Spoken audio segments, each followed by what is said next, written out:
algunos elementos que definitivamente vamos a desarrollar en conjunto. Entonces, por favor, les vamos a pedir que estén atentos porque vamos a desarrollar algunas actividades donde ustedes van a ser quienes van a dar la respuesta o van a ir direccionándolos en el desarrollo de la temática. Esto pues porque ya debemos tener una base, luego de haber leído la reanimación cardiopulmonar. Toda persona, no estoy hablando de médico, no estoy hablando de personal de salud, toda persona debiese tener un conocimiento básico de técnicas de reanimación cardiopulmonar. Voy a empezar a presentar mi pantalla para que todos podamos apreciar la presentación que tengo para ustedes. Solo me confirma, doctor Juan Pablo, si la pueden visualizar, por favor. Sí, doctor. Gracias, jóvenes. Bien, entonces la reanimación cardiopulmonar es algo fundamental en la práctica de la vida diaria para cualquier persona y todos debiésemos estar instruidos en lo que es reanimación cardiopulmonar básica. Toda persona, su mamá, su papá, su hermano, su primo, su prima, su tía, toda persona, uno nunca sabe en qué momento se va a encontrar frente a una situación que requiera tener que dar manejo de reanimación inicial a un paciente. Pero cuanto más responsabilidad y más dedicación debemos mostrar nosotros al tema, porque somos las personas que en teoría debemos ser las expertas en brindar este tipo de apoyo y ser las personas que debemos estar más instruidas y formadas para realizar este procedimiento. Existen diferentes cursos, diferentes formas de aprenderlo. Nosotros desarrollamos este video del doctor Figueroa y pues con los doctores Cristian Genjar y el doctor Juan Pablo decidimos no solo dejarlo en el video, sino que traemos acá en esta presentación algo muy importante, que es la actualización que acaba de salir apenas unos meses atrás. Como les decíamos al inicio, siempre nos interesa estar en la vanguardia de la actualización y la mayoría de nuestras clases ustedes van a poder recibir información bastante actualizada. Es el compromiso que tenemos como sus docentes y en esta ocasión pues también vamos a hablar de la guía básica y avanzada para la resucitación 2010 con una actualización del 2015 de la AJA, que es la que podemos ver acá. La AJA es la American Heart Association y es la que se encarga de desarrollar estas guías de reanimación cardiopulmonar básica, pero nosotros no nos vamos a quedar ahí. El video, cuando el doctor Figueroa lo desarrolló a principios del año pasado, todavía no había salido la actualización. Entonces, el objetivo de esta plática es, por supuesto, hablar también de los aspectos destacados de las guías de la American Heart Association del 2020 para RCP, sobre todo, ¿verdad? Entonces, teniendo esto en cuenta, vamos a primero que nada, pues recordemos un poco, platiquemos un poco. Recordemos que históricamente Galeno fue el primero en utilizar dispositivos que de alguna manera sustituyeran el soporte ventilatorio en los pacientes. Fue el primero y realmente, pues sabemos que Galeno tiene mucho que ver en el nacimiento de la medicina. En 1786, John Sherwin, que es un médico inglés, desarrolló por primera vez técnicas de compresión torácica. Las realizaban realmente a nivel de lo que es la apófisis sifoide, que es el contexto, se llamaba la división entre el abdomen y el tórax, y el objetivo era dar reanimación, pero obviamente no era una zona anatómica ideal para hacerlo, como pudimos ver en las clases y como vamos a ver acá. El primer masaje cardíaco directo en un perro se desarrolló en 1874 por Schiff. Recuerden que la medicina evoluciona y vamos cambiando constantemente hasta que por fin en 1960, o sea, apenas hace 60 años, nace la reanimación cardiopulmonar moderna y es hasta nosotros desde la actualización, desde que surge la reanimación cardiopulmonar moderna, ustedes van a tener hoy la oportunidad de conocer lo que ha existido y que existe hasta el día de hoy, que es esta guía que vamos a hablar básicamente a continuación. Alguno de los aquí presentes me quisiera establecer la diferencia entre lo que es, hablamos un poco de historia, pero hay una parte importante que desarrollar. Pero antes de pasar al tema y poder hablar de las prácticas en que va a constituir esto, ¿alguien de ustedes podría decirme, doctor, yo leí que hay un desfibrilador monofásico y un desfibrilador bifásico? ¿Quién pudiese decirme la diferencia entre estos dos elementos previo a empezar la plática? ¿O alguien se interesó por indagar en qué consiste un desfibrilador bifásico y un desfibrilador monofásico. Doctor, yo leí que el monofásico es cuando solo envía una descarga eléctrica en una dirección, en cambio el bifásico la envía en dos direcciones, que sería la entrada y de salida, o sea que va como desde la entrada del corazón, sale y luego regresa otra vez. ¿Quién tengo el gusto de escuchar? ¿Cuál es su nombre? Adriana, Perdón.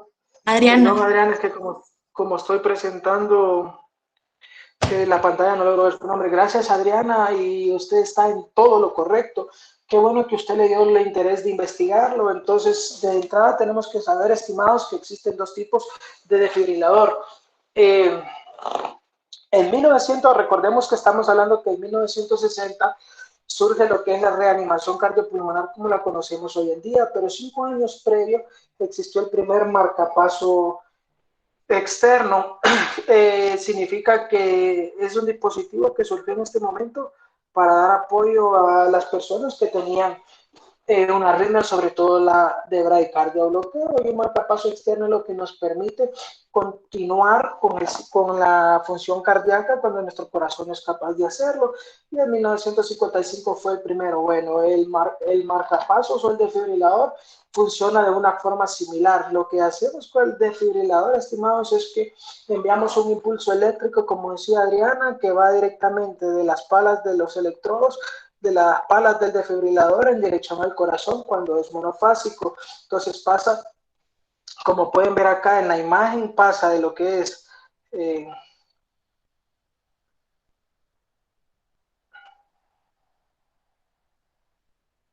como ven, pasa de acá. Tenemos dos electrodos. En un desfibrilador siempre vamos a colocar un electrodo en la parte axilar anterior y otro parche en la región apical. Entonces, cuando hablamos de un desfibrilador monofásico, estamos enviando corriente de un electrodo al otro atravesando el corazón, pero como decía Adriana, en una única dirección.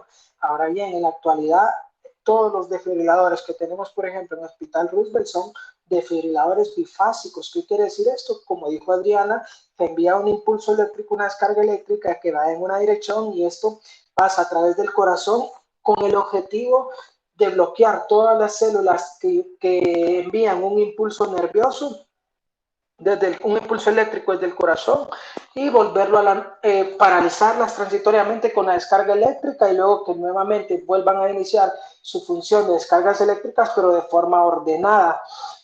Y, y viceversa, y en el bifásico la importancia es que hay un impulso eléctrico que va en dirección al corazón y luego el electrodo es capaz de regresarlo volviendo a pasar nuevamente por el corazón, porque se demostró que efectivamente tenía mucha más ventaja dar una descarga que tuviera una doble dirección, aunque el voltaje de corriente fuese menor, y es el objetivo que se busca con el desfibrilador bifásico. Entonces tengan claro esa parte inicial, porque es la que nos va a servir cuando vamos más adelante.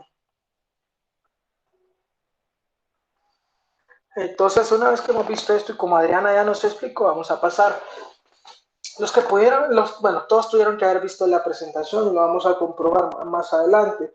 El 52% de los pacientes que entran en un paro cardíaco o que requieren reanimación cardiopulmonar, del 100%, solo el 52% somos capaces de revertirlo a circulación espontánea. Y el 18% de estos, entonces póngale, de 100, 52 regresan a la circulación espontánea, pero 18% nada más son capaces de salir de alta del hospital. Entonces, vean la importancia de que la reanimación no termina al darle el masaje cardíaco.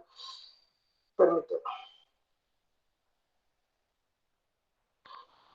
Entonces, la reanimación no termina. Entonces, nosotros tenemos el paciente en paro, lo reanimamos, 52% de estos pacientes salen, pero si no hacemos toda la cadena de mantenimiento de esa circulación espontánea posterior al paro cardíaco, solamente el 18% van a lograr sobrevivir. Entonces, si de 100 hacen paro, al final solo 18 son capaces de ir a casa porque todavía no estamos acostumbrados, a pesar que llevamos 60 años trabajando en la reanimación cardiopulmonar, aún no estamos entrenados de forma satisfactoria en la mayoría de lugares para poder mantener a un paciente con cuidados posparo cardíaco. La muerte súbita es una condición que con frecuencia sucede y son los pacientes que vamos a ver que de repente se desvanecen en la calle o en un centro comercial o en un aeropuerto y están, cuando los evalúan a alguien ante personal que es capacitado, ya no tienen constantes vitales. Eso es básicamente muerte súbita y como la definía el doctor Figueroa, es la arritmia cardíaca que dura menos de una hora y que lleva a la muerte. Bueno, muchos pacientes van a tener esta situación que va a comprometer la vida, y por eso que todos debemos ser capaces de poder dar reanimación cardiopulmonar. Uno no sabe cuándo esto va a pasar. A pesar que ha avanzado tanto la actualización de reanimación cardiopulmonar, actualmente está escrito en las guías del 2020 que solo 40% de los pacientes que sufren muerte súbita o paro cardíaco en la actualidad, solo 40% de ellos reciben reanimación cardiopulmonar temprana por personas que no son expertas y tan solo el 12% recibe reanimación temprana por personas que son expertas en realizarla.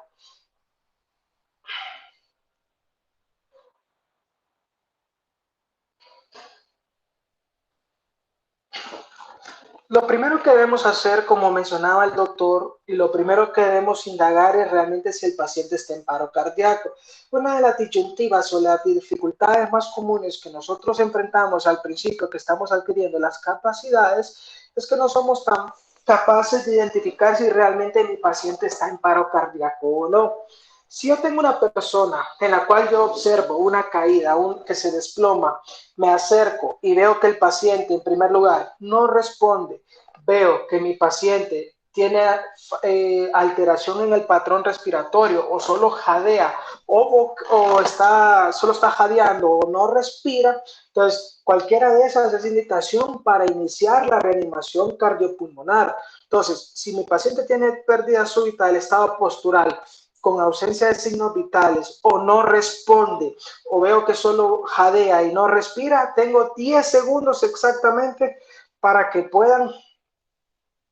podamos corregir esa situación, para poder evaluar esto, y si definitivamente determinamos que no tiene pulso, que no tiene signos vitales o que no responde o que solo jadea y no respira, tenemos 10 segundos. Es lo ideal para iniciar la reanimación cardiopulmonar. Hay que tener en cuenta, y como ustedes pudieron ver en su clase, que por cada minuto que pase de que mi paciente esté en paro cardíaco, disminuye 10% de posibilidades de que mi paciente salga del paro cardiorrespiratorio. Pues entre más rápido lo logremos distinguir o diagnosticar y más rápido empecemos la reanimación, mejor va a ser el pronóstico de mi paciente. Anteriormente, la reanimación cardiopulmonar se empezaba con la vigilancia de la vía aérea y ver que realmente no estuviera obstruida la vía aérea, y era el ACV, después el ABC, y actualmente en la última actualización, en el 2015 ya se define la reanimación cardiopulmonar en el orden de CAB. ¿Qué quiere decir CAP? Que lo primero que vamos a asegurarnos es la circulación, evaluando el pulso. Si vemos que no hay circulación, lo primero que vamos a iniciar es las compresiones cardíacas. Entonces las sedes de circulación y de compresión. Antes se prefería dar ventilación y luego reanimar, pero se demostró que había mucha mejor supervivencia cuando nosotros empezábamos a dar compresiones torácicas. Esto permite de alguna manera que haya irrigación sanguínea a los tejidos vitales, incluyendo el cerebro, a diferencia de que solo ventilamos. De nada sirve dar ventilaciones si no va a llegar sangre, porque mi corazón está en paro, no va a llegar sangre a ninguna estructura. Entonces se modificó en el 2015 y se decidió que debíamos empezar a dar compresiones, sin importar la vía aérea en un inicio ni la respiración. Lo primero que tienen que hacer ustedes, jóvenes, cuando vean un paro cardíaco, es empiecen a dar compresiones torácicas. 10 segundos, doctor, mire, mi paciente no responde, mi paciente solo jadea, mi paciente no respira. Inmediatamente dieron el pulso.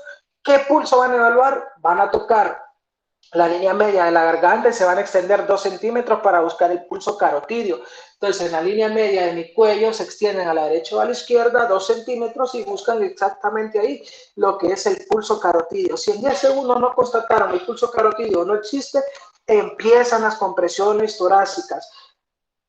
Ojo, que lo que tenemos que ver en este contexto también es que tenemos que valorar es la situación de que tenemos que tener un área segura. Si nosotros encontramos al paciente en la vía pública, en la carretera, hubo un accidente de tránsito y, y me bajo porque soy médico y veo que un paciente no tiene signos vitales y acaba de ser el accidente, lo primero que yo tengo que hacer es asegurar el ambiente, porque si yo empiezo a reanimar en un ambiente inseguro me voy a convertir en víctima en muchos de los casos. Entonces, tengan siempre presentes, jóvenes, o por ejemplo, si mi paciente sufrió si sufrió electrocutación, se electrocutó y está tirado en agua o en una situación así, debemos sacarlo de la zona de riesgo, ponerlo en una zona segura y luego empezar la reanimación. Y la reanimación se va a empezar con compresiones. Después vamos a asegurar que la vía aérea esté permeable y luego vamos a darle las ventilaciones como vamos a ver a continuación. Entonces, en el 2020 se modifica un poco y cuáles son los 5 elementos que se agregan a la cadena de supervivencia. Bueno, toda guía que ustedes evalúen de reanimación cardiopulmonar tienen que tomar en cuenta 2 cosas. Que una está orientada al paciente con paro cardíaco intrahospitalario, que es el que la mayoría de veces vamos a ver nosotros como médicos, y el paro cardíaco extrahospitalario. Entonces es muy importante porque en el paro cardíaco intrahospitalario lo más importante, jóvenes, es miren, reconocimiento y prevención temprana del paro cardíaco. Si usted está en un servicio y usted tiene un paciente a su cargo que está en condiciones delicadas, por favor, usted tiene que estar atento y tiene que tener capacidad para reconocer y prevenir que mi paciente pueda entrar en paro cardíaco. Si yo veo que mi paciente entró en paro cardíaco, la cama 6 de la medicina tal, es mi paciente y entró en paro cardíaco, inmediatamente tengo que activar el sistema de respuesta de emergencia, o lo que en la mayoría de hospitales se conoce como código azul. Ustedes, doctores, tenemos paro cardíaco en la cama 6 y va a llegar el equipo del servicio. Pero mientras su equipo llega y usted ya se aseguró que la zona es segura, usted va a empezar las compresiones torácicas. Vea bien que aquí los signos de la compresión no ponen un signo de la ventilación ni de la vía aérea. Inmediatamente indican que debemos hacer una compresión. Luego, pues en los casos donde haya un desfibrilador, vamos a poder colocar un DEA, que es un dispositivo externo que nos permite ver el ritmo cardíaco, el DEA. Nosotros en Guatemala, en ciertos moles hay DEA, en todos los aeropuertos, en el aeropuerto hay DEA también. Entonces, existe, solo que no sabemos dónde están ubicados en la mayoría de casos. Pero en la emergencia, en el hospital, lo primero que usted tiene que hacer cuando hay un paro cardiorrespiratorio es notificar al equipo y pedirle que traigan el carro de paro que le permite monitorizar eso y hacer descargas de ser necesario. Entonces, en lo que, por ejemplo, Adriana está reanimando, otro de ustedes que está en el servicio va a ir a traer el equipo de paro, porque Adriana no puede parar las compresiones. Luego de analizar el ritmo, van a valorar si hay que desfibrilar o no, como ustedes ya deben saber qué ritmo sí y qué ritmo no. Y una vez que mi paciente recuperó la circulación espontánea, una parte fundamental es lo que hablábamos al inicio, el cuidado del posparo cardíaco, para que mi paciente se pueda recuperar y regresar. Esto es en el intrahospitalario. La diferencia con el extrahospitalario es que incluye, primero, se desplomó mi paciente en San Martín. Estaba sentado frente a mí un señor de 60 años, de repente veo que se desploma yo como médico me levanto, lo evalúo y en 10 segundos veo que no tiene pulso. Entonces, señora, usted con la camisa roja, llame a una ambulancia, por favor, que mi paciente no tiene signos, o joven, usted de los tenis negros, identifique una persona que sea capaz de activar el sistema de respuesta de emergencias. Usted no se va a poner a hacer la llamada, porque si usted pone la llamada de aquí que le contesten y en todos los datos, su paciente ya perdió tiempo vital. Usted va a decir, madre, papá, hermano o señora de los lentes, señora del bolso morado, llame al sistema al 911 que mi paciente no tiene signos y usted va a empezar la reanimación cardiopulmonar de alta calidad. Ya vamos a ver qué es una reanimación cardiopulmonar de alta calidad. De igual manera, si es un lugar público donde existe el DEA, vamos a ir a traer al DEA que se va a encargar de monitorizar el ritmo cardíaco y hacer las descargas para las cuales él ya está programado. Y una vez que recupere la circulación espontánea y que la señora del bolso morado llamó a la ambulancia, entonces llegó la ambulancia y lo van a trasladar al hospital para que se recupere posparo y pueda ser egresado. Entonces, ¿cuál es el mensaje clave de esto? Que deben asegurar el área, deben activar el sistema de emergencia y deben iniciar con las compresiones torácicas. Ahora quisiera que uno de ustedes me diga cuál es el tiempo en el cual nosotros debemos de tener la reanimación cardiopulmonar. ¿Quién quiere participar?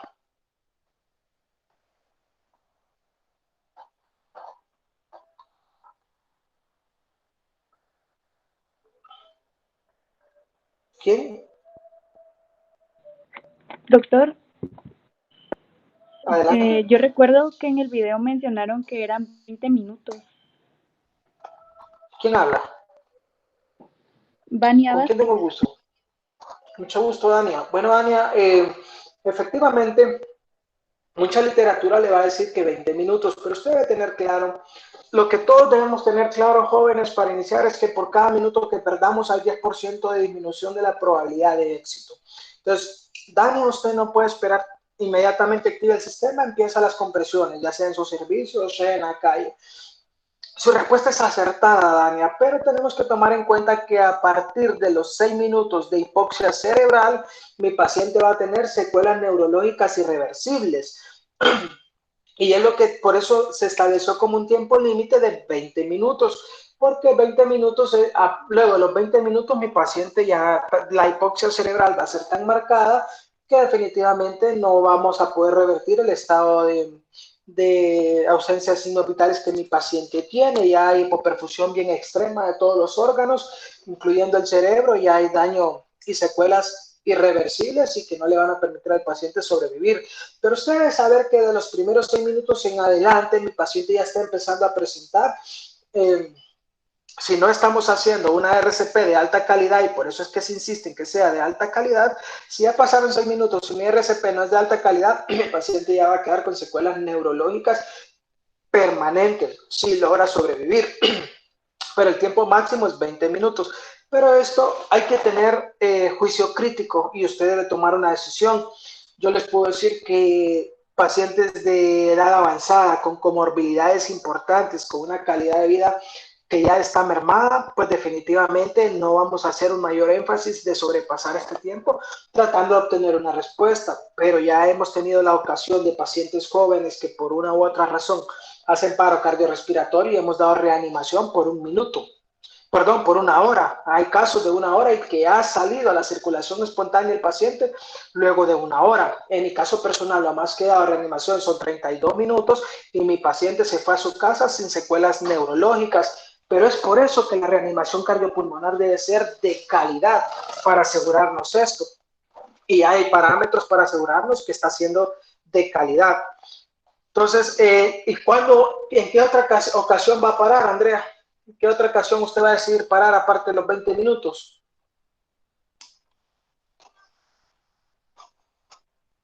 ¿Qué se le ocurre?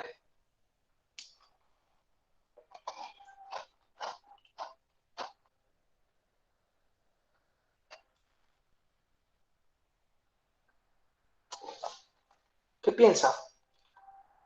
¿O alguien más que me diga en Tal qué vez le momento vamos pedimos a a parar? Miguel, a Michael Steve Sanabria Alarrón, por favor, que nos ayude. Sí, perdón, ¿me voy a repetir la pregunta que tengo mala conexión? ¿En qué? ¿Escuchó lo que dijo su compañera de cuándo vamos a parar la reanimación cardiopulmonar? No mucho, porque mi conexión está inestable, entonces no sé si me lo pudiera volver a repetir, por favor. No, vamos a ver. O Elisa La pregunta es, Michael. Doctor, disculpe. Gracias. Perdón. Ajá, Luisa. No sé si también se podría tomar como pauta para parar el cansancio de la persona que está dando la reanimación, que ya la persona Bueno, se haya Luisa, cansado. eso es un punto fundamental el que usted acaba de dar. Lo ideal es no hacerlo solo, porque si usted se cansa, prácticamente va a dejar de vivir la otra persona si usted para. Entonces no debe estar sola, pero es un punto válido. Obviamente, si usted lleva 20 minutos reanimando y usted ya está completamente fatigada, sus reanimaciones ya no van a ser de calidad. Por eso no lo debe hacer sola. Generalmente debe activar el sistema de emergencia para que pueda llegar alguien pronto a ayudarla. Pero la otra situación, y pues que al decírsela va a parecer obvia, la otra situación es cuando el paciente recupere la circulación espontánea. Entonces, si mi paciente recupera circulación espontánea, definitivamente voy a parar mi reanimación cardiopulmonar. Es por esto que no podemos pasar los 20 minutos dando reanimación sin constatar en medio de cada ciclo los signos vitales. Es muy importante esa parte. Entonces, no se van a ir ustedes solo a reanimar sin constatar signos vitales en ningún momento. Y es por esto que el algoritmo y el diagrama nos dice cómo hacer las cosas. Ahora bien, tomando en cuenta que ustedes ya vieron los casos clínicos, ya vieron el video, vamos a ir pidiendo la colaboración de cada uno de ustedes. Paciente, ¿cuáles son los ritmos que vamos a identificar durante el paro cardiorrespiratorio? Bueno, vamos a pedirle la colaboración a... Si quiere le voy a ir diciendo yo. Gracias, doctor. Por favor. ¿Quién va a participar ahorita, doctor? Elisa Davilici Fuentes, por favor. Bueno, Elisa. Buenas tardes, doctores. Los Hola, ritmos Elisa, que buenas tardes, podemos... Mucho gusto. Los ritmos que podemos observar sería la fibrilación ventricular, la taquicardia ventricular sin pulso, la sistolia y la actividad eléctrica sin pulso. Ok. Ya que usted sabe cuáles podemos identificar, Elizabeth, vamos a hacer un ejercicio con usted inicial. Paciente masculino de 69 años. Consulta la emergencia de medicina interna porque se encontraba en la vía pública y extraído por el cuerpo de bomberos. Cuando lo encuentran diaforético, lo encuentran con cianosis y deciden trasladarlo a la emergencia. Al llegar a la emergencia, Elizabeth lo recibe y empieza a constatar signos vitales. Le coloca monitor y se constata que tiene este ritmo cardíaco. Elizabeth, ¿cuál sería la conducta que usted tomaría tomando en cuenta esta historia clínica y el ritmo cardíaco de su paciente? Sería tratar de identificar cuál sería el ritmo cardíaco. ¿De acuerdo? Podría ser una taquicardia ventricular. ¿Cuál es la característica electrocardiográfica de la taquicardia ventricular? Que son QRS anchos. Generalmente la taquicardia que vamos a ver es una taquicardia ventricular y esta se caracteriza por tener los QRS ensanchados. Aquí no podemos ver un orden en el electrocardiograma, lo que vemos es un ritmo alternante, tanto en la amplitud del voltaje como en el tiempo. Entonces, ¿esto es asistolia, Elizabeth? ¿Este KG? No, porque la sistolia sería una línea como recta. Excelente, excelente. Su paciente tiene pulso, pero su ritmo es caótico, es este ritmo. Entonces, ¿será actividad eléctrica sin pulso? Tal vez podría ser una fibrilación. Exacto, es una fibrilación ventricular. Entonces, este trazo de EKG no lo olviden porque es característico de la fibrilación ventricular. Ninguna arritmia cardíaca tiene este patrón, solo la fibrilación ventricular, que también se puede confundir con la torsade de Poins, pero en este caso, como usted dijo, fibrilación ventricular. Listo, Elizabeth, usted lo recibió e identificó el ritmo cardíaco. ¿Qué vamos a hacer, Elizabeth, si es una fibrilación ventricular? ¿Vamos a dar masaje cardíaco o qué conducta va a tomar?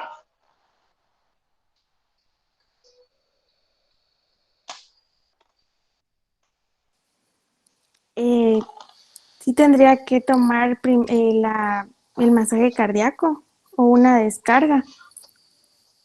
Bueno, es lo que tenemos que definir. Entonces, como usted, Elizabeth, puede identificar los ritmos, hay ritmos que van a ser defibrilados y hay ritmos que van a ser revertidos con masaje cardíaco.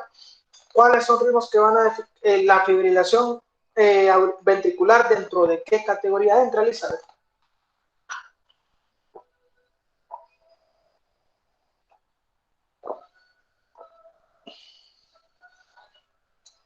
¿Qué vamos a hacer con la fibrilación ventricular? ¿Vamos a dar masaje cardíaco o vamos a dar desfibrilación? ¿Nos recuerda? Sería una desfibrilación con... Una desfibrilación. Vamos a hacer una descarga eléctrica porque estos ritmos no se le puede dar masaje cardíaco. Entonces, ¿qué va a hacer con el paciente que le llevaron los bomberos, Elisa? ¿Y usted reconoció que era una fibrilación ventricular? Le daría una... Si tiene una fibrilación ventricular, le daría una desfibrilación. Así es, ya hace la descarga eléctrica, ya eso usted lo vio en el video y esa es la conducta que debe seguir con este paciente. Gracias, Elizabeth. Ahora mencione usted un compañero para que siga al siguiente ejercicio. Ana Lucía Meléndez. Gracias. Ana Lucía, buenas tardes. Sí, buenas tardes, doctor. Hola, Ana Lucía, buenas tardes. Ana Lucía, paciente femenina de 72 años. Se levantó al baño a las 2 de la mañana y de repente el familiar escuchó un sonido vigoroso, fue a ver y la encontró tirada en el suelo. Inmediatamente la llevó a la emergencia donde usted recibe a este paciente, usted ve que la paciente no le responde, ve que la paciente no respira y entonces usted viene y trata de constatar el pulso, toma la línea media del cuello, se extiende a 2 centímetros buscando el pulso carotídeo y detecta que hay pulso, por lo que trata de determinar qué trazo electrocardiográfico está viendo. Y usted encuentra este trazo electrocardiográfico. ¿Qué opinión o qué diagnóstico haría? ¿Qué ritmo es este, Ana? Taquicardia, creo. ¿Qué taquicardia? ¿Por qué dice taquicardia? Porque el QRS está ancho. Ajá, entonces una taquicardia ventricular, ¿verdad? QRS ancho es taquicardia ventricular. Y si es una taquicardia ventricular, ¿qué va a hacer? Ana.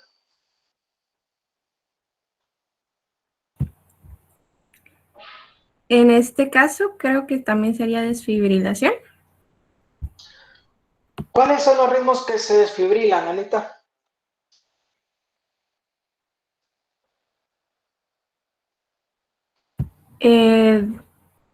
La taquicardia ventricular y la desfibrilación ventricular. La fibrilación ventricular y la taquicardia ventricular. Ahora, usted identificó muy bien y esta es una taquicardia ventricular. Pero de las taquicardias ventriculares, ¿cuál es la que vamos a desfibrilar? La que no tiene pulso, Anita. Por eso dice taquicardia ventricular sin pulso. Y cuando leí la historia clínica, usted le palpó el pulso carotídeo y por eso hizo un trazo, ¿recuerda? No, sí, se me había olvidado ese. Entonces a este paciente, si tiene presión arterial o tiene pulso, lo que vamos a hacer es darle, revertir la arritmia cardíaca con fármacos. Pero si mi paciente llega con la historia clínica que le di y usted no constata pulso, tiene que empezar, y no tiene un DEA, tiene que empezar inmediatamente el masaje cardíaco y una vez que pueda identificar el trazo del electrocardiograma y es una taquicardia ventricular sin pulso, usted va a hacer una descarga eléctrica porque sabe que con masaje cardíaco no le va a revertir esta arritmia. Entonces, hemos visto ya, gracias a Ana, hemos visto ya la fibrilación auricular que la vamos a desfibrilar, hemos visto ya lo que es una taquicardia ventricular que se caracteriza por tener un QRS ensanchado. Cuando vimos EKG, recuerden que hablábamos que el QRS ensanchado es aquel que mide más de 0.12 segundos y este por supuesto que mide más de 3 cuadritos, entonces es un QRS ensanchado. La taquicardia ventricular, que es este trazo, la vamos a desfibrilar, pero si no tiene pulso. Gracias, Anita. Elíjame a otra persona para el siguiente ejercicio. Vamos a preguntarle al doctor Sáenz Juan, por favor. Gracias, doctor. Sí, doctor. Buenas tardes. Buenas tardes, doctor. Doctor, le llega a la emergencia un paciente de 22 años que tiene antecedentes de ser usuario de drogas intravenosas de tipo opiáceos y marihuana. Fue encontrado en su casa. La última vez que lo vieron fue cuando se levantó a desayunar. 20 minutos después entraron a la habitación y encontraron al paciente alterado de la alerta. No respondía y no respiraba. Deciden trasladarlo inmediatamente a la emergencia. Cuando llega a la emergencia, doctor Sáenz, usted ya sabe que su paciente no responde, que su paciente no respira y usted trata de buscar el pulso. No responde, no respira y no tiene pulso. ¿Qué va a hacer doctor Sáenz en ese contexto?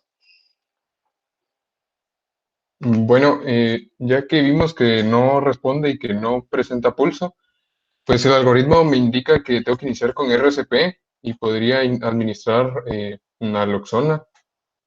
Excelente, doctor. Ese era el punto fundamental de su caso, que es un paciente intoxicado por opiáceos. Entonces usted va a iniciar reanimación cardiopulmonar y va a aplicar naloxona. A pesar de aplicar naloxona, bueno, empezó la reanimación cardiopulmonar, aplicó naloxona y trata de constatar el pulso y ve este pulso, doctor. Este trazo electrocardiográfico después de los 2 minutos. ¿Qué trazo es este, doctor Sáenz? ¿Una sistolia? Perfecto, doctor Sáenz. ¿Cuál es el paso a seguir? Bueno, ya que es una sistolia, no podemos dar desfibrilador, entonces deberíamos dar adrenalina lo más antes posible y después continuar con el RCP. Excelente. Entonces vamos a lo que usted ya hizo. Le dio reanimación cardiopulmonar a este joven, le dio masaje cardíaco a este joven de 19 años, aplicó naloxona, no revirtió. Luego entonces usted decide continuar con el masaje cardíaco porque vio que su trazo es una sistolia. ¿Y por qué no le dio desfibrilación, doctor? Mencionaba que si era una sistolia y nosotros damos desfibrilación, podría ser contraindicativo. En vez de dar beneficio, podría enfermar más al paciente, por así decir.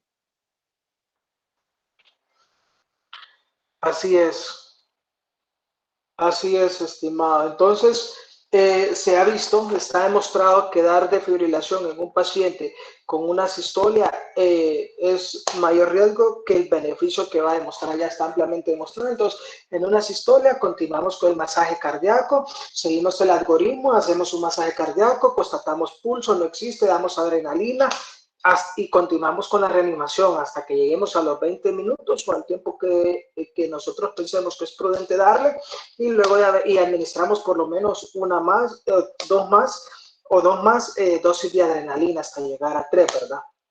Entonces ya vamos a ver el algoritmo claramente, que igual ustedes ya lo conocen. Gracias, doctor Sáenz. Menciónenme a una persona para que haga el ejercicio siguiente. Y excelente lo de la naloxona, doctor. Bien hecho. Gracias. Vamos con Maynor Gómez, Sunum, por favor. Maynor, buenas tardes. Buenas tardes, doctores. ¿Me escuchan? No sé si me escuchan. Sí, Maynor, lo escucho bien. Sí, adelante. Maynor, usted está con un paciente, le llega un paciente de 48 años que empezó con dolor precordial, con sudoración, de repente alteró el estado de alerta y estaba cenando en un restaurante, lo llevan porque está continuo a la emergencia donde usted trabaja y recibe al paciente con esa historia. Es un paciente también alterado el estado de alerta, que no está respirando, que está diaforético. ¿Qué va a hacer usted, Maynor, en este caso?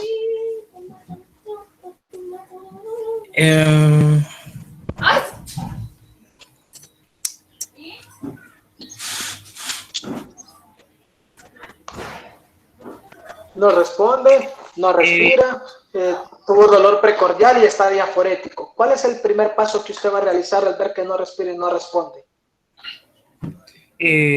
Creo que tomaría signos vitales de cierta forma y principalmente circulación. El pulso. Ajá. Me dijo que si había o no había. Excelente, man. No, a eso vamos, por eso no le he dado y le pregunté cuál era el paso que usted iba a realizar. al ver que no respira y no responde. Entonces, ¿cuál es el primer paso al ver que no respira y no responde? Sería, bueno, habían pasos anteriores, pero el principal siento que tomar pulso, si de esta forma tomar pulso. El pulso, así es. Cuando usted tiene un paciente con esta historia, lo primero que tiene que hacer es tiene 10 segundos para tomar el pulso. No hay pulso, minor. ¿Qué va a hacer?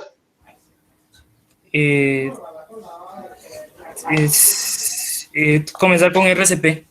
Sería, para mí sería excelente, las compresiones torácicas, ¿verdad? Muy bien. Después de 2 minutos de reanimación cardiopulmonar, trata de constatar el ritmo cardíaco y obtiene este trazo. Vuelve a tomar signos vitales, incluyendo el pulso, y no hay pulso.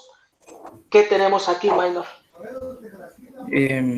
Una actividad eléctrica sin pulso.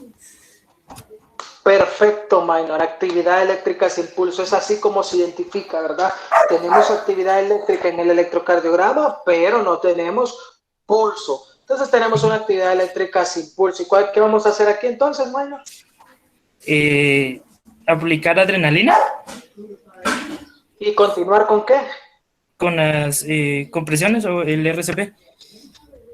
Excelente, minor. Bueno, señores, ustedes acaban de salvarle la vida a 4 pacientes, pero lo hicieron porque tienen el conocimiento necesario para saber cómo realizar una reanimación cardiopulmonar. Entonces, aclaremos, agrupemos lo que hemos practicado ahorita. Hay 2 ritmos que vamos a desfibrilar, la fibrilación auricular y la taquicardia ventricular sin pulso. Hay 2 ritmos que le vamos a dar masaje cardíaco, que es la actividad eléctrica sin pulso y la sistolia.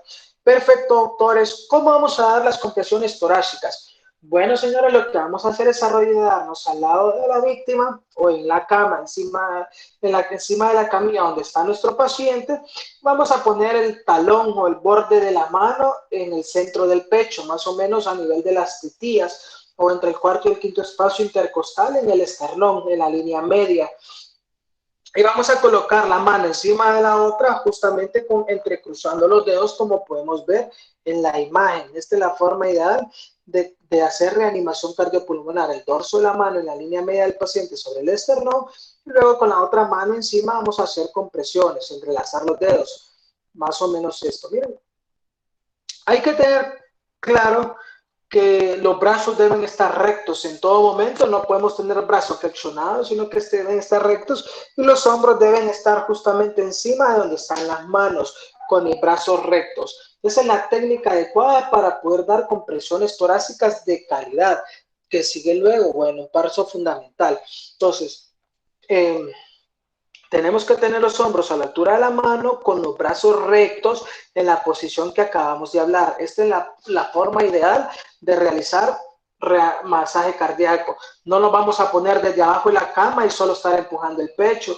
No nos vamos a poner encima de la cama y del paciente y con los brazos flexionados haciendo compresión. No. Tienen que estar sus bracitos extendidos en todo momento, con los hombros rectos sobre las manos, que están en el tercio medio del esternón. Hay que hacer compresiones a un ritmo aproximado de 100 por minuto y con una profundidad que no sobrepase los 5 centímetros, pero que tampoco sea menor a 5 centímetros o 2 pulgadas. Y luego de hacer la compresión torácica debemos dar tiempo para que nuevamente el tórax se vuelva a expandir. Entonces, debemos dar el mismo tiempo para la compresión que para la descompresión, porque si usted luego de hacer la compresión cardíaca no permite que se vuelva a extender el tórax, entonces no es una reanimación efectiva. Tiene que comprimir y dejar que se expanda por completo nuevamente el tórax. Y lo más importante, señores, una vez que ha terminado el ciclo de reanimación de 2 minutos, usted no debe interrumpir más de 10 segundos la reanimación. Solo tiene 10 segundos para ver que su paciente tenga pulso o que responda. Si está reanimando, terminó el ciclo, se va a constatar pulso, ve que el paciente responde, se detiene. Tómalo y vamos a ver qué hacemos. Pero si en esos 10 segundos no tuvo pulso ni el paciente responde, continuamos con el siguiente ciclo de reanimación. Lo importante es que tenemos que, bueno, ya vimos que lo primero es la compresión torácica y empezamos el masaje cardíaco con la técnica que estábamos viendo. Tenemos que asegurarnos que la vía aérea sea permeable y el tercer paso fundamental es la ventilación. Vamos a dar 2 ventilaciones entre cada 30 compresiones torácicas cuando estamos haciendo soporte vital básico, el BLS, Basic Life Support, soporte vital básico. Entonces, ustedes cuando vean al paciente solo le van a dar 30 compresiones torácicas y le van a dar 2 ventilaciones. Cada ventilación debe durar más o menos 1 segundo y debemos observar nosotros que se extienda el tórax. Entonces, el pecho se debe elevar y debe durar 1 segundo para que mi ventilación sea efectiva. Entonces, está Adriana haciendo las compresiones, 28, 29, 30, y luego viene Sáenz y va a dar las ventilaciones. Le da extiende el cuello y preextiende el cuello, como está haciendo la reanimadora acá, pone su mano en la frente, con los 2 dedos extiende el mentón del paciente y libera la vía aérea. Y luego da la reanimación observando que el tórax del paciente se expande cuando usted está dando la ventilación. Va a dar 2 ventilaciones de esta manera y luego va a seguir la doctora Diana con las 30 compresiones. Esta es la frecuencia que debemos dar si es un soporte vital básico. Es decir, que mi paciente no tenga un tubo orotraqueal o una cánula laringea que le van a dar ya un dispositivo avanzado de la vía aérea. Entonces, va a dar 30 compresiones que tienen que ser compresiones efectivas. 1, 2, 3, 4, 5, 6. Llegó a 30 y aquí entra el otro reanimador y da 2 ventilaciones. O usted deja de dar compresiones y se pasa en este momento a dar ventilaciones y va a dar 2 ventilaciones para volver a empezar el ciclo de 30. Vamos a continuar como acabamos de hablar hasta que la víctima se comience a despertar y tenga recuperación de la circulación espontánea o como decía Adriana, creo que fue, o Andrea, hasta que el paciente acabe exhausto. Ojo, si hay más de un reanimador, debemos reemplazar la ejecución de las maniobras cada 2 minutos, es decir, cada 5 ciclos de 32. Entonces, si está Adriana dando las compresiones, entonces terminó el primero y ventiló Sáenz, volvió con otras 30 y ventiló Sáenz, otras 30, ventiló Sáenz, otras 30, ventiló Sáenz, otras 30 y ventiló Sáenz, y ahí ya completamos 5 ciclos de 30 compresiones y 2 ventilaciones cada uno de estos ciclos. Al haber hecho esto, al haber llegado a los 5 ciclos, es donde vamos a constatar pulso y debemos tratar de que estos 5 ciclos de 32 se completen en un lapso de 2 minutos. Entonces, cuando hemos llegado a los 5 ciclos, nosotros vamos a evitar vamos a tratar de constatar el pulso y vamos a minimizar al máximo la interrupción, 10 segundos para hacerlo. Y luego volvemos a empezar, pero cuando volvamos a empezar, se va a reemplazar el reanimador. ¿En qué consiste la RCP de alta calidad? Aquí es lo que debemos hacer y aquí es lo que no debemos hacer. Debemos realizar compresiones torácicas con una frecuencia de 100 a 120 compresiones por minuto. Debemos comprimir a una profundidad mínima de 5 centímetros o 2 pulgadas y debemos permitir la descompresión torácica completa después de cada compresión. Debemos reducir al mínimo las pausas entre cada vez que constatemos los signos y la ventilar adecuadamente. 2 ventilaciones después de 30 compresiones, realizando cada ventilación durante 1 segundo y asegurándonos que haya elevación torácica. No deben ser ni muy fuertes ni muy leves las ventilaciones. Entonces, señores, esta es la forma de hacerlo correcto. El paciente de la cama 6 de la medicina tal hizo paro, lo identificó Adriana, llegó Sáenz a ayudarle y se pusieron a reanimar los dos, 32, 32. Luego de 5 veces constataron signos, no tenía signos, pusieron adrena y continuaron la reanimación cardiopulmonar por el tiempo que hayan decidido. Pues así es como deben hacer la reanimación cardiopulmonar. Luego llegará el residente y colocará un dispositivo avanzado de la vía aérea y en ese momento ya cambia el rol. Ya usted va a dar 200 compresiones o alguien va a llevar el tiempo durante 2 minutos y otra persona va a estar dando la ventilación con el ambú. Entonces, una persona se va a encargar solo de comprimir y él va a ir contando hasta llegar a 200 y otra persona va a ir ventilando a una velocidad de 6 a 8 respiraciones por minuto. Entonces, eso cambia ya cuando tenemos el soporte vital avanzado. Esto ya es soporte vital avanzado cuando ponemos un dispositivo avanzado de la vía aérea. Ahí ya son 200 compresiones sin parar, ya quitamos el ciclo de 30 y luego 2 ventilaciones, sino que cuando ya intubamos al paciente o pusimos una cánula laríngea, usted se entiende de estar ventilando y se dedica solo a comprimir durante 2 minutos, tratando de dar de 100 a 120 compresiones por cada minuto, es decir, llegar a 200 compresiones en 2 minutos. Y otra persona va a estar con el ambú dando ventilaciones cada 6 a 8 segundos para que sean más o menos 10 o 8 respiraciones por minuto. Ojo, todo paciente que tenga paro, lo primero que debemos aprender a hacer es identificar las causas reversibles de paro cardíaco. Y vamos a tener que buscar por qué mi paciente está en paro. Existen 5 H's y 5 T's. Vamos a buscar que mi paciente no tenga hipovolemia, que mi paciente no tenga hipotermia, que mi paciente no tenga hipo o hipercalemia, que no tenga hidrogeniones, o sea, acidosis. La acidosis metabólica es una causa de paro cardíaco, y que no tenga hipoxemia. Esas son las 5 H's. Entonces, si usted ve que su paciente de la cama 6, Adriana, hizo paro, o usted sabe, usted va a ir y va a buscar estas causas. Bueno, mi paciente ya sé que no es hipovolémico, no es hipotérmico, no tiene trastorno hidroelectrolítico, no está acidótico y satura bien. Entonces, ahora veamos las T's, 5 T's. Mi paciente tiene taponamiento cardíaco, mi paciente tiene un trombo en pulmón, o tiene un trombo en las coronarias, o mi paciente está intoxicado, toxinas, o tiene un neumotórax a tensión. Estos neumotórax a tensión es cuando entra aire a la pleura y comprime tanto el pulmón que desplaza la silueta cardíaca y también la comprime, y por eso hace paro cardíaco, porque no le da oportunidad a mi corazón de que esté latiendo, porque lo tiene apachado. Entonces ahí hay que liberar ese neumotórax a tensión de forma inmediata, ¿verdad? Entonces, por favor, recuerden siempre, en la reanimación cardiopulmonar hay 5 causas, 5 H reversibles, y las tenemos que buscar de inmediato para ver si una de estas es la causa y revertirla, como su nombre lo indica, o las 5 T's, taponamiento cardíaco, trombopulmonar, trombocoronario, toxinas y neumotórax a tensión. Entonces, por favor, recuerden esto siempre, tenganlo presente y no lo olviden. Las 5 H's y las 5 T's. Ahora les voy a poner unos videos que les van a permitir a ustedes poder identificar mejor lo que es la reanimación cardiopulmonar, para que podamos poner en práctica lo que